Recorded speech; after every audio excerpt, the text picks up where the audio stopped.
I strongly urge people to listen to what I'm saying and to consider owning gold and silver as significant historical wealth and not rely upon a dollar, which is at the end of its Keynesian fiat experiment. Why are the super private and well-informed investors draining the London Metals Exchange and COMEX of all its metal to where the London Metals Exchange has the least amount of silver ever in the history of the exchange since they started taking records? Why has 70% of all the registered silver been drained off of COMEX over the past 18 months? Why do we see in one day 45% of all the kilo bars in gold, 26 million ounces gone in one day delivered off of COMEX? Who's got that kind of bread? Why do we see 2 weeks after that 5% of all the 100-ounce gold bars on COMEX delivered off of COMEX? When you deliver a bar off the COMEX exchange, it's a one-way street because you no longer have the liquidity. But we had some very large orders recently that some of them have become public because one of the clients that I did an order with wanted me to tell the world how difficult it was for her to get $50 million out of the bank to place an order with us. It took her almost 5 days. And she wanted me to tell everyone that get your money out of the banks because it took me 5 days to get my money with threats of calling the regulators to get my money out of the bank.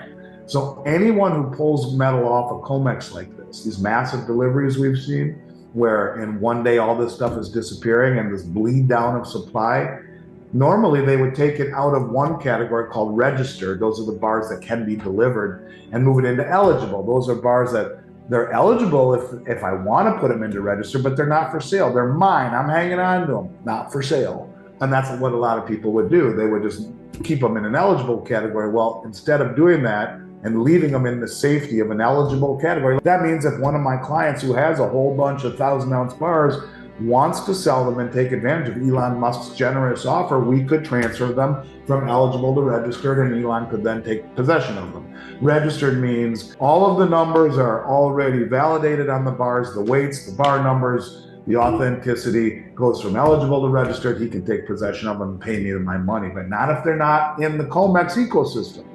So when all of this stuff is delivered off of COMEX, it's a big deal. Where's it all going? There was just an article by Reuters and Bloomberg, and it said that the central banks bought a record 399 tons of gold worth over $20 billion in the third quarter of 2022.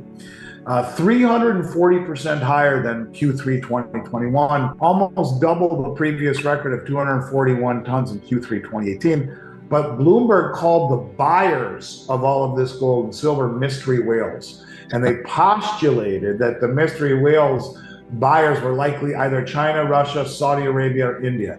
And they also noted that the central bank purchases were nearly double the previous record.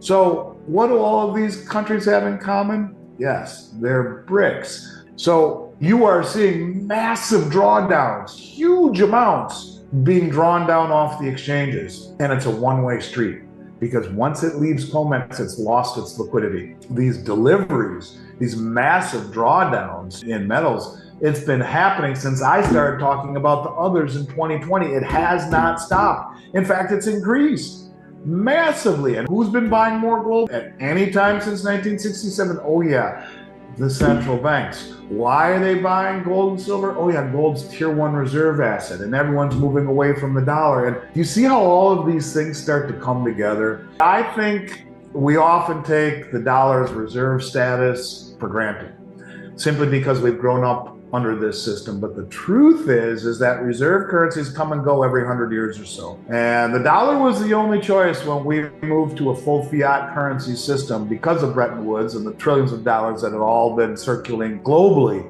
But I think that we are looking at a period of time right now where these countries are beginning to break away and accentuate themselves against the centuries-old Western dominance. I think the handwriting is on the wall. We will wake up at some point, probably sooner than later, to a new system that will challenge the dollar for its world reserve.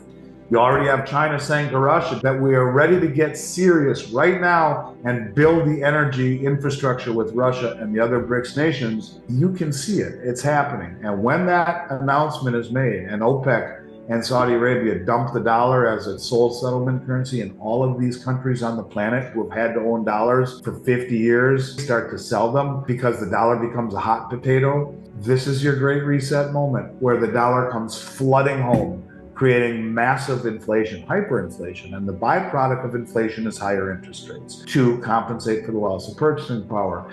I really do believe that if you are not a contrarian, you will be a victim. I really do believe that if you are fully invested in dollars, you're destined to go broke. And I want people to know that when I talk about gold and silver, it is never, ever, ever, and go back and listen to anything I've said for the past decade, gold is not an investment. Silver is not an investment. It may perform like one, may make you wealthy, but they are wealth.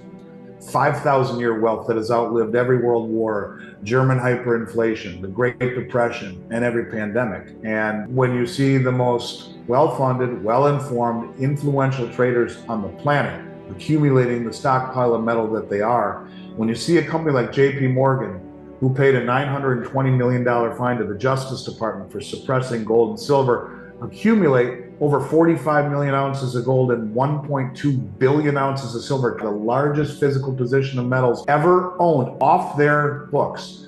When you see the most sophisticated, well-informed, influential traders on the planet massively accumulating metals and de-dollarizing, whether it be the US commercial banks or the foreign central banks, when you see the rise of the others, the most influential and well-informed private traders draining the London Metals Exchange, draining the COMEX, when you see gold reclassified tier 1, when you see all of these countries coalescing, when you see all the 13 OPEC producing countries on the Belt Road, the US isn't part of it, when you see 200 countries at the IMF from around the world say we want a new system, why did they choose gold as a tier 1 reserve asset? Why not special drawing rights from the IMF? All of these things put together in and of themselves, okay, put them all together and look at it as a sphere, and you can see the dollar screwed. You can see the West is living on borrowed time. When you see all of this stuff together, if you don't see the fact that being in dollars fully and exclusively is a very bad idea, then you're not looking at the world the way that I am. And I think it's just a matter of time before people in this country have a religious experience, because when the dollar gets dumped by OPEC, which it will, you can see it. You can see the fact they don't even take Biden's phone calls. They are joining BRICS. They're moving away from the West to a massive majority of human population that is not going green. It's coming. And this is why you own gold and silver. It is wealth. This is why they're buying it, because it's wealth. It's not an investment. It's wealth. And I strongly urge people to listen to what I'm saying and to consider owning gold and silver as significant historical wealth and not rely upon a dollar, which is at the end of its Keynesian fiat experiment. And it's coming to an end, and I think it won't be a pleasant experience.